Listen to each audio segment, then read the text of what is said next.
Le parcours de l'Alliance pour sauver les 230 nations, les 5000 tribus, nous sommes en train de continuer notre tournée dans les 74 pays.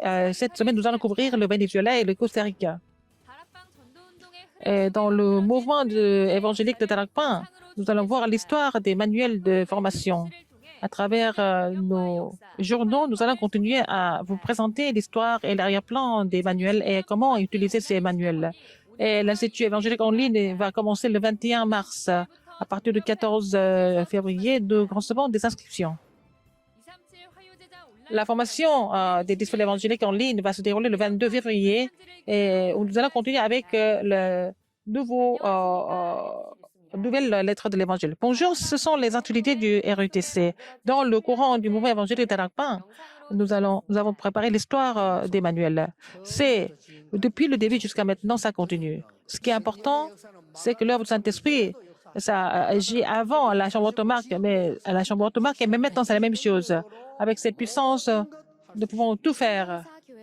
Et dans l'histoire du monde et dans l'histoire de la Bible, le mouvement évangélique n'a jamais continué. Le mouvement évangélique de Tarpin, et c'était commencé à la chambre automarque, ça a continué avec Paul et maintenant avec nous.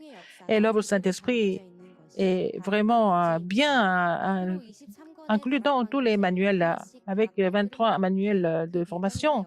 Nous allons voir leur plan, leur histoire et comment nous pouvons utiliser ces manuels. Pour cela, nous commençons les manuels dans l'histoire de Tarakpan.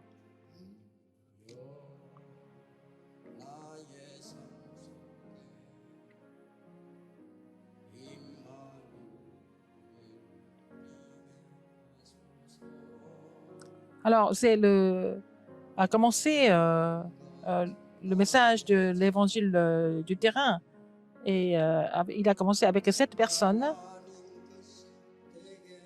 et s'est connecté avec le mouvement évangélique du terrain en 1988. Et la lettre de l'évangile a été utilisée pour la première fois en 1988. En 1989, la réunion régionale de Tarakpan a commencé. Et en 1989, il y avait la formation des nouveaux croyants. En 1990, il y a l'école évangélique des filles de l'Église a commencé. Et le monde Tarakpan a été accusé comme hérétique en 1991. Et nous avons établi l'Institut évangélique de formation. Et nous avons commencé le premier camp de formation en 1992. En 1992, le nouveau mode de vie et aussi les manuels de formation évangélique a été aussi publié. En 1993, l'école évangélique a commencé de façon officielle. En 1993, la stratégie d'évangélisation de Tarakpan pour l'évangélisation de la région a été aussi écrite. En 1993, la Genèse et le livre des Actes, les 2 livres ont été aussi publiés. En 1994, et le commencement de l'école, l'Institut évangélique et aussi la formation sur la doctrine du salut. En 1995, l'Alliance évangélique pour l'évangélisation mondiale a été créée et la formation du foyer de mission a commencé. En 1996, notre mission industrielle a été aussi inaugurée et la formation des responsables d'église en 1996.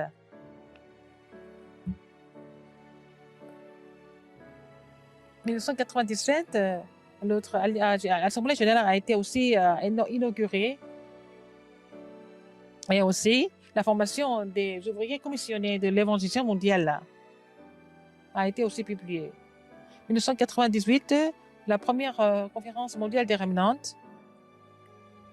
En 1999, le message pour les ouvriers de l'église régionale a commencé. En 2000 à 2004, et on a concrétisé l'époque des disciples évangéliques. Et comment recevoir les réponses aux prières. À 2004, Et l'époque de la campagne d'évangélisation a commencé. Et puis le manuel a été publié en 2003. 2005 à 2009, c'est la concrétisation de l'époque de RUTC. 2010 à 2019, la vie d'évangéliste et une formation intensive a commencé. 2010 à 2019, à 2014, la mission des disciples évangéliques et jusqu'à maintenant, et nous continuons à préparer pour l'époque sans présentiel et aussi à 2022, la publication de la voie du salut dans les manuels à travers tous les messages. Il a formé ses disciples évangéliques et puis ses disciples, en saisissant le message qu'ils ont reçu de l'évangile, sont allés sur le terrain. Et puis ces messages ont été relayés et puis le mouvement de vie a commencé et d'autres disciples ont été établis. Donc le mouvement évangélique continue de se répandre comme à l'église primitive, comme Paul et aussi comme à la première génération de mouvement de Darakpan et que ça doit être relayé à la postérité. 2022, l'Institut évangélique va commencer en ligne. Avant, c'était par correspondance et maintenant, nous avons changé le nom, l'Institut évangélique en ligne. Ça commence le 21 mars, ça comptait jusqu'au 10 juin et ça comptait pendant 12 semaines. Donc, nous pouvons écouter ces messages de partout. L'inscription commence à partir du 14 février en ligne sur notre site. Donc, les cours sont aussi disponibles sur le site. Vous pouvez télécharger des messages. Vous allez donner la transcription des messages et puis le rapport et aussi avoir le rapport de l'évangélisation du terrain. Et il faut participer aux conférences désignées par le quartier général pour recevoir le diplôme. Donc, l'inscription jusqu'au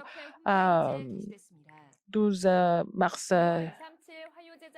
La formation des disciples évangéliques du mois de février va se dérouler le 22 février et ça commence à 10 h le 22 février et nous allons utiliser le nouveau manuel de la lettre de l'évangile. Vous pouvez acheter sur notre site Vidarak.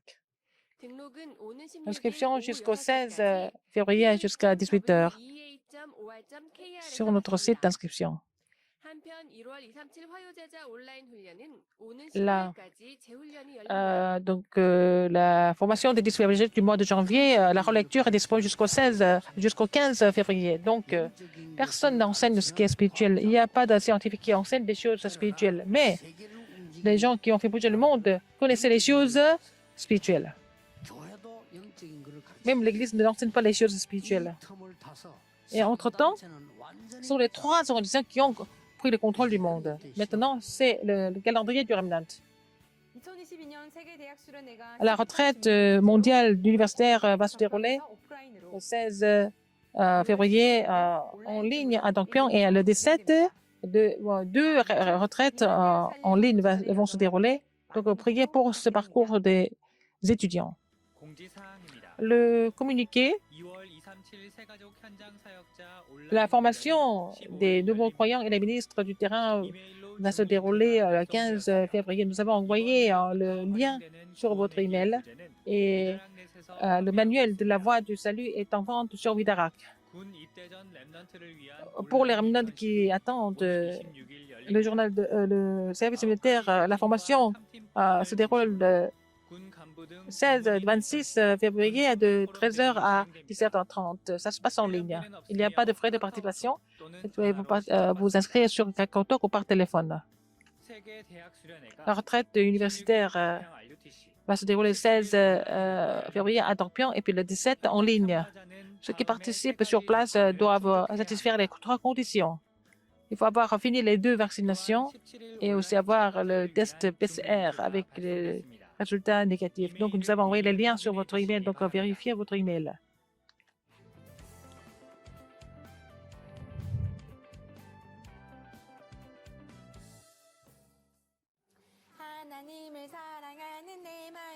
Moi qui aime Dieu, comment est-ce que je vais m'exprimer?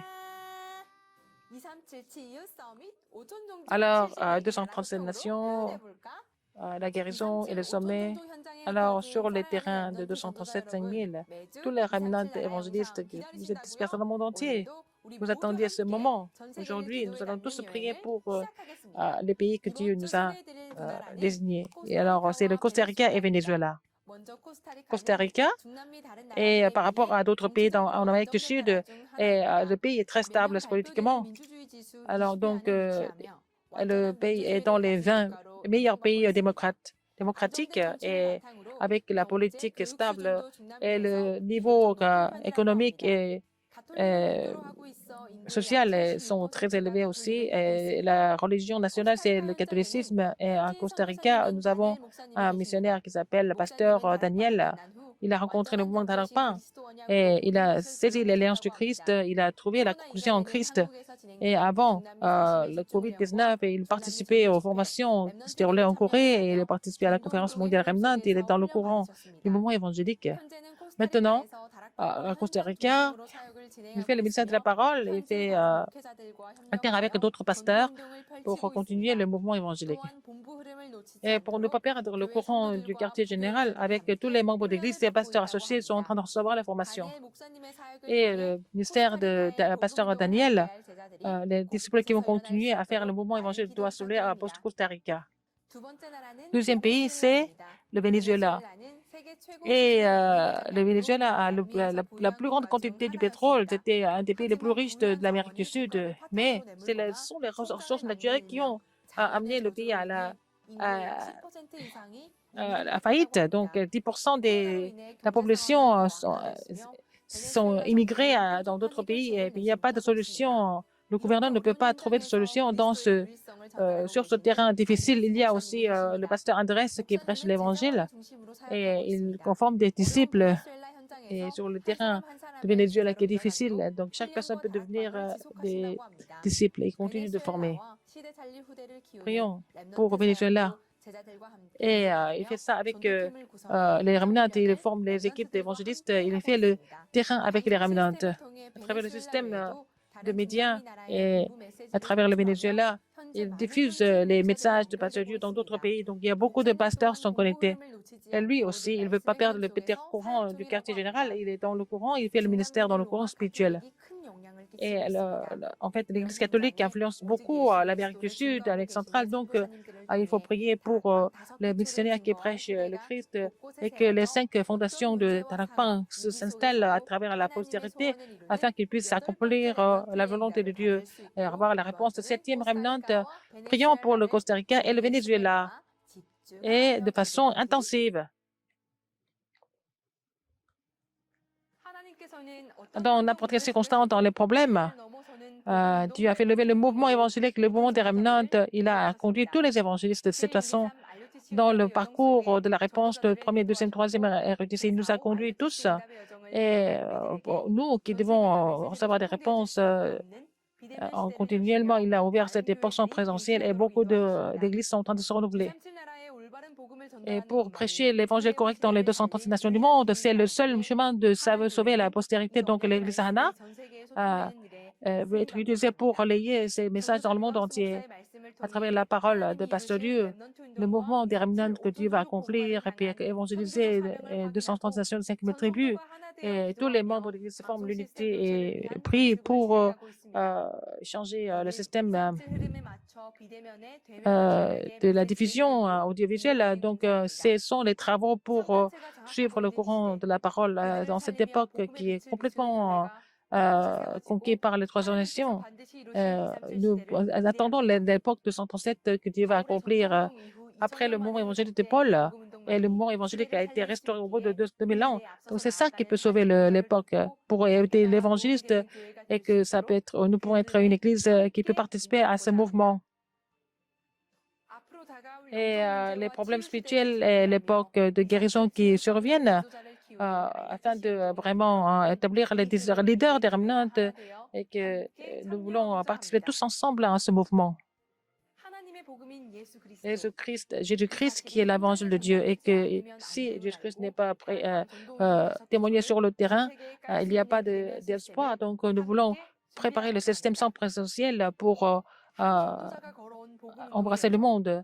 Le parcours de l'Alliance que l'évangéliste a continué. Nous devons vraiment relayer ça à la postérité. Dans ce mouvement évangélique, dans ce mouvement des missions mondiales, dans l'évangile mondial, nous voulons vraiment soutenir faire partie de ce mouvement. L'évangile a disparu et l'évangile est en train de disparaître. Et il faut que le message de l'évangile soit relayé. Il faut restaurer le mouvement public d'évangélisation pour qu'on puisse former l'unité dans la région, dans le pays, dans le monde entier. Nous voulons faire la guerre des nations ensemble.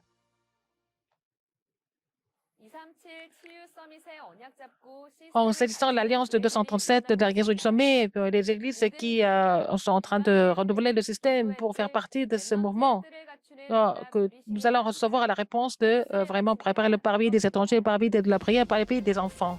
C'est la fin du journal. Merci.